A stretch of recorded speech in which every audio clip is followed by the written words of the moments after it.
Hello friend, आज के session में हम लोग पेडागोजी करेंगे। सभी पेडागोजी आपका हिंदी रहेगा, मैथ्स रहेगा आपका।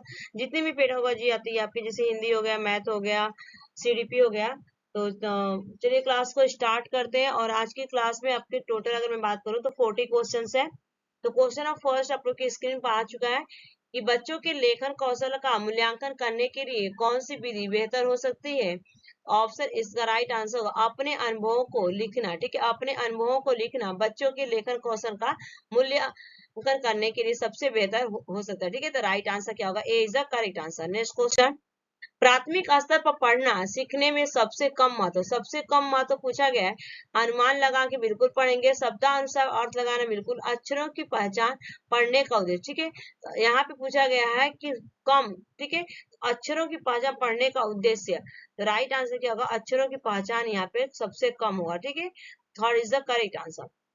नेक्स्ट क्वेश्चन, जब पाठक पाठ्य सामग्री का केंद्रीय भाव तथा सार खोजने के लिए तीव्रता से पढ़ती है और लेखक के उद्देश्य तथा लिखने की व्यवस्था को समझाना चाहती है, या प्रक्रिया डैश के अंतर्गत आती है, तो राइट आंसर इस क्वेश्चन का होगा स्कीमिंग रीडिंग। ठीक है, इसका राइट आंसर क्या होगा? स्कीमिंग। ठीक है, ऊपर ऊपर हेडलाइन पढ़ते हैं ना, तो हेडलाइन जो पढ़ते हैं आपको क्या होगा? फटाफट पढ़ते हैं तो राइट, सॉरी, समझाना चाहते हैं ना डिटेल में यहाँ पे, तो आपका होगा स्कीमिंग। ठीक है, अगर वहीं पे पूछा फटाफट पढ़ने के लिए सरसरी थे तो वहां पे स्कैनिंग हो जाता है, लेकिन यहाँ पे आपको समझाना चाहती है, स्कीमिंग होगा। तो फर्स्ट इसका करेक्ट आंसर। नेक्स्ट क्वेश्चन, उत्पाद सम संपदा से क्या तात्पर्य है?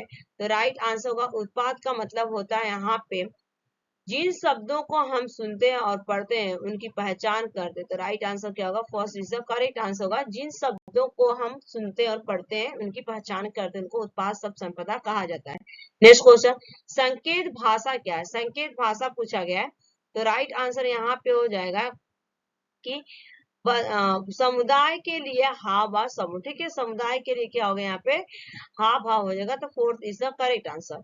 नेक्स्ट क्वेश्चन, भाषा के क्रियात्मक पहलू को भाषा अधिगम के डैश साथ बढ़ावा मिलता है, तो किस तरह से बढ़ावा मिलता है? तो right answer first is the correct answer होगा संप्रेषणात्मक उपागम के द्वारा इनको हमें क्या मिलता है? बढ़ावा मिलता है। नेक्स्ट क्वेश्चन, बोलना कौशल में महत्वपूर्ण, बोलना कौशल में महत्वपूर्ण है, तो राइट आंसर होगा संदर्भ एवं स्थिति के अनुसार अपनी बात को अपाना। ठीक है, जब हम कोई चीज बात करते हैं ना, तो यहाँ पे अपने का क्या होता है? संप्रेषण करते हैं, कम्युनिकेशन स्किल, जो कम्युनिकेट करते हैं, उससे बातचीत करते हैं। तो इससे पता चलता है कि हमें जो दुख होती है, पीड़ा होती है, खुश होते हैं, ये एक दूसरे के सामने हम रखते हैं, तो उनको हम क्या बोलते हैं? संदर्भ में अपनी बात को जब हम कहते हैं, तो ये बोलने का कौशल का एक महत्वपूर्ण होता है। ठीक है, first is the correct answer. Next question, एक भाषा शिक्षक के रूप में सबसे बड़ी चुनौती है, तो ठीक है, सबसे बड़ी चुनौती क्या होती है? तो राइट आंसर क्या होगा? इसका D is the correct answer होगा बहुभाषी कक्षा के शिक्षण के लिए उचित रणनीतियां तैयार करना। ठीक है, D is the correct answer. Next question, एक समावेशी कक्षा में कौन सा कथन भाषा शिक्षण के सिद्धांतों के प्रतिकूल है? प्रतिकूल पूछा गया है, तो कौन सा होगा यहाँ पे? तो राइट आंसर हो जाएगा यहाँ पे प्रिंट समृद्ध माहौल भाषा सीखने में सहायक होता है। ठीक है, तो C is the correct answer. Next question, एक बहुसांस्कृतिक कक्षा में आप एक भाषा शिक्षक के रूप में किस बात को अधिक महत्व देंगे? तो राइट आंसर होगा कि बच्चों को भाषा प्रयोग के अधिक से अधिक अवसर देंगे। तो D is the correct answer होगा इस क्वेश्चन का।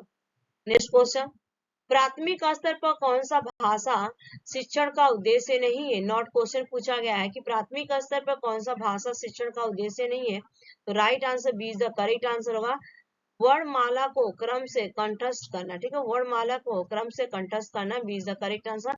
नेक्स्ट क्वेश्चन, गृह कार्य के बारे में कौन सा कथन उचित है? गृह कार्य के बारे में कौन सा कथन उचित है? तो राइट आंसर होगा इसका बच्चों की क्षमताओं स्तर के अनुसार गृह कार्य दिया जाना चाहिए। ठीक है, बच्चों के क्षमताओं के स्तर के अनुसार क्या किया जाए? उनको गृह कार्य दिया जाएगा। ठीक है, तो B is the correct answer. Next question, भाषा के बारे में कौन सा कथन सही नहीं? नॉट क्वेश्चन पूछा गया है कि भाषा के बारे में कौन सा कथन सही नहीं है, तो इसका राइट आंसर होगा आपका यहाँ पे B is the correct answer. ठीक है, भाषा होने के लिए भाषा की लिपि होनी चाहिए, जरूरी नहीं है कि भाषा होने की भाषा की लिपि होनी महत्वपूर्ण नहीं रहेगा। ठीक है, तो राइट आंसर क्या होगा यहाँ पे? B is the correct answer. Next question, राष्ट्रीय शिक्षा नीति 2020 के द्वारा अनुशंसित विद्यालय के बुनियादी वर्षों की क्या अवधि है? तो राइट आंसर कक्षा 2 से पहले 5 वर्ष, ठीक है, कक्षा 2 से लेके 5वीं तक के लिए, ठीक है। तो राइट आंसर होगा यहाँ पे A is the correct answer. Next question, विद्यालय में भारतीय भाषा और संस्कृति को समुन्नत करने हेतु लागू भारत सरकार का महत्वपूर्ण कार्यक्रम कौन सा है? तो जो महत्वपूर्ण कार्यक्रम है समग्र शिक्षा अभियान का, ठीक है, समग्र शिक्षा अभियान। Right answer D is the correct answer. Next question जरूर मूव करेंगे, भाषा अधिगम के बुनियादी वर्षों के दौरान तुकबंदी और शिशु गीतों के बारे में कौन सी बात सही नहीं? नॉट क्वेश्चन पूछा गया है, तो राइट आंसर इस क्वेश्चन का हो जाएगा यहाँ पे व्याकरण सिखाने के लिए, ठीक है। तो राइट आंसर होगा व्याकरण सिखाने के लिए नहीं है, ए इज द करेक्ट आंसर, ठीक है। नेक्स्ट क्वेश्चन, भाषा के अभिव्यक्तात्मक कौशल पूछा। अभिव्यक्तात्मक जैसे हम अपनी बात को दूसरे के सामने रख सकते हैं। आपके 4 स्किल्स होते हैं, लिसनिंग, स्पीकिंग, रीडिंग, राइटिंग, सुनना, बोलना, पढ़ना, लिखना, ठीक है। तो उसमें आपका 2 आता है, आपका एक ग्रहणात्मक होता है, दूसरा अभिव्यक्तात्मक होता है, ठीक है। इसमें ग्रहण कौन सा करेंगे? सुनेंगे और पढ़ेंगे तो ग्रहण करेंगे, बोलेंगे और लिखेंगे तो क्या करेंगे हम? अभिव्यक्त करेंगे। तो राइट आंसर क्या होगा इसका? B is the correct answer, ठीक है, बोलना और लिखना। नेक्स्ट क्वेश्चन मूव करेंगे। नेक्स्ट क्वेश्चन, प्राथमिक स्तर पर बच्चों की भाषा शिक्षा के संदर्भ में निम्नलिखित में से कौन सा कथन असत्य पूछा गया है कि असत्य है? कौन सा कथन? तो राइट आंसर इस क्वेश्चन का होगा D is the correct answer. सुधार के नाम पर की जाने वाली टिप्पणियों निरर्थक अभ्यास से बच्चों में अरुचि उत्पन्न हो सकती है, तो D is the correct answer होगा, ठीक है। नेक्स्ट क्वेश्चन, सचिन कुछ विशेष सूचना जानने के लिए कोई एक पाठ्य सामग्री पढ़ती है, ठीक है। इस प्रकार के पठन को क्या कहते हैं? सूचना जानने के लिए, तो वो आपका क्या करे? बारीकी से क्या करे यहाँ पे सूचना जानने के लिए ना। तो राइट आंसर क्या होगा? सरसरी तौर से पढ़े, ठीक है, सरसरी तौर पर पठन करे वहां पे। नेक्स्ट क्वेश्चन, भाषा कौशल के संदर्भ में कौन सा कथन उचित है? भाषा कौशल के संबंध में कौन सा कथन उचित है? राइट पूछा गया है कि इसमें सही कौन? तो राइट आंसर होगा भाषा के चारों कौशल परस्पर अंतर संबंधित होते हैं। क्या होते हैं? अंतर संबंधित होते हैं। तो C is the correct answer होगा। नेक्स्ट क्वेश्चन, बच्चों के लेखन कौशल का मूल्यांकन करने के लिए कौन सी विधि बेहतर हो सकती है? तो राइट आंसर होगा इस क्वेश्चन का अपने अनुभवों को लिखना, ठीक है, अपने अनुभवों को लिखना, ये is the correct answer. Next question, राष्ट्रीय परिचर्या की रूपरेखा एनसीएफ 2005 के अनुसार शिक्षा की भूमिका क्या है? राष्ट्रीय परिचर्या की रूपरेखा एनसीएफ 2005 के अनुसार शिक्षा की भूमिका क्या है? तो राइट आंसर सुविधादाता, D is the correct answer, ठीक है, सुविधादाता।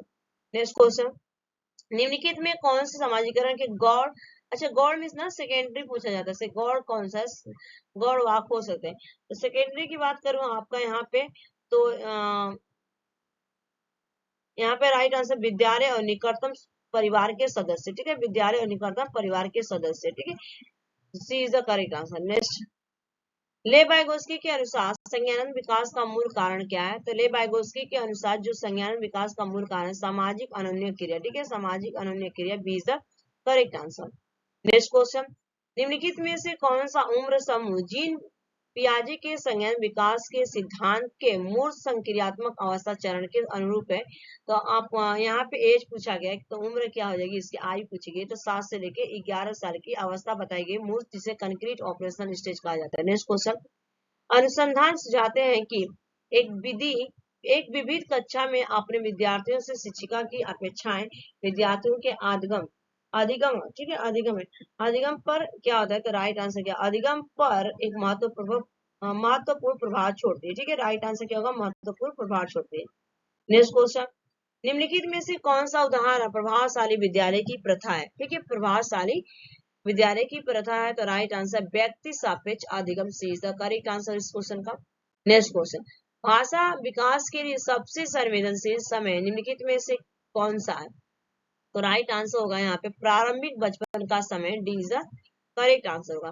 नेक्स्ट क्वेश्चन, निम्नलिखित में से किस मनोवैज्ञानिक ने प्रस्तावित किया कि बच्चों का चिंतन गुणात्मक रूप से वयस्कों की अपेक्षा अलग है? ठीक है, तो राइट आंसर होगा यहाँ पे जीन पियाजे ने आपका बोला था, ठीक है, C is the correct answer. Next question, बाल्यावस्था की अवधि में विकास, बाल्यावस्था की अवधि में विकास पूछा गया है, तो राइट आंसर क्या हो जाता है? धीमी गति से होता है एवं उसे मापा नहीं जा सकता है, बिल्कुल सही होती है कि राइट आंसर बाल्यावस्था में जब आप 5 साल से हो जाते हैं ना, तो आपका जो बच्चों को देखा होगा ना, बहुत कम उसमें क्या होते हैं, धीरे धीरे वो बढ़ते हैं, फिर जैसे 7 साल के होते हैं थोड़ा सा बढ़ जाते हैं, ठीक है, तो C is the right answer. Next question, Lev Vygotsky के अनुसार क्या है, तो ले वाइगोत्स्की के अनुसार यहाँ पे हो जाएगा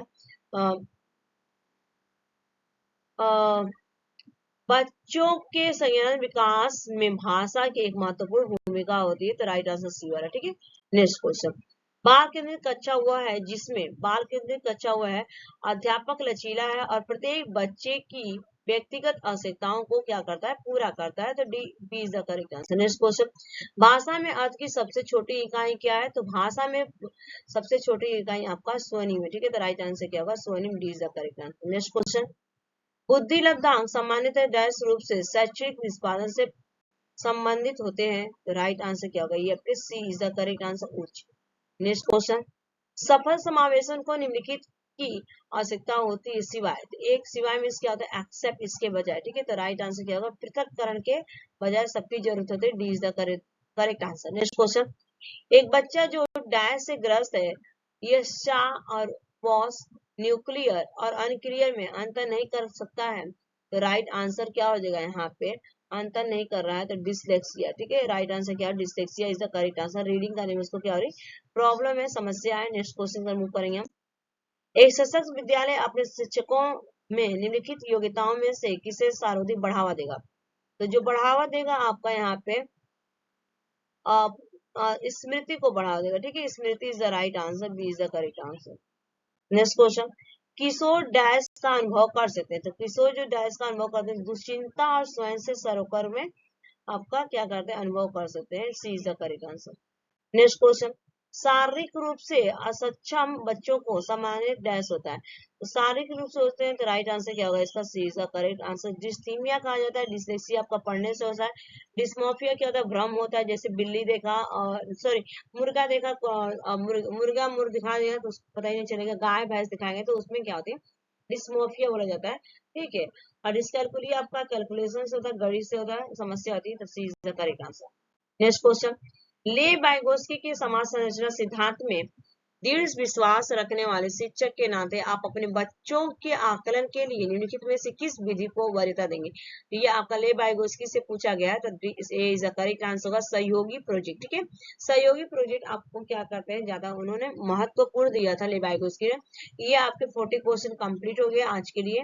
thanks for watching this video, bye bye, take care, have a nice. और पेपर है ना, तो पेपर में 2-3 बार रिपीट करके जाएगा, यहाँ से आपको कम से कम और अगर मैं बात करूँ तो यहाँ से 5 नंबर तो मिल ही जाएगा, ठीक है। Thanks for watching this video, bye bye, take care.